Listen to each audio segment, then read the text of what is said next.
24वें श्लोक में भगवान कहते हैं अग्नि ज्योति रहे शुक्ल अक्षण मासा उत्तरायणम तत्व प्रयाता कशंति ब्रह्म तद प्रयाता कशंति ब्रह्मविदो जना।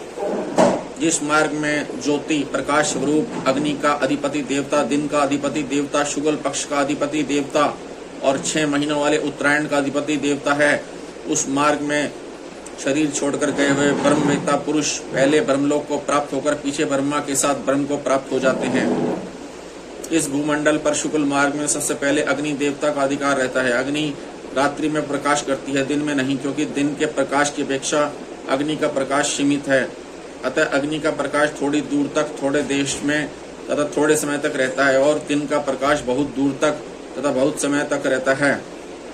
शुक्ल पक्ष 15 दिनों का होता है, जो कि पितरों की एक रात है। इस शुक्ल पक्ष का प्रकाश आकाश में बहुत दूर तक और बहुत दिनों तक रहता है।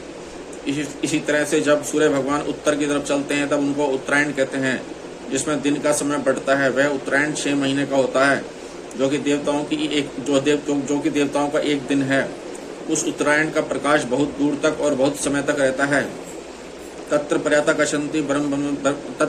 गच्छन्ति ब्रह्मविदो जना। जो शुक्ल मार्ग से अर्थात प्रकाश की बहुलता वाले मार्ग से जाने वाले हैं, वे सबसे पहले ज्योति स्वरूप अग्नि देवता के अधिकार में आते हैं।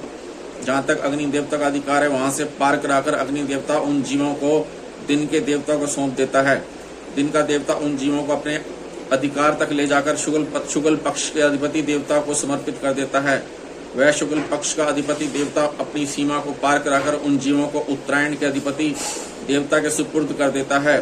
फिर वह उत्तरायण का अधिपति देवता उनको ब्रह्मलोक के अधिकारी देवता के समर्पित कर देता है।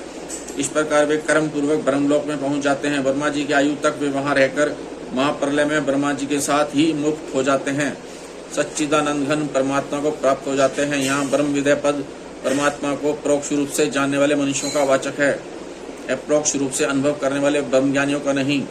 कारण कि वे अगर वे अप्रोक्ष ब्रह्मज्ञानी होते तो यहीं से मुक्त सदमुक्ति या जीवन मुक्त हो जाते उनको, और उनको ब्रह्मलोक जाना नहीं पड़ता।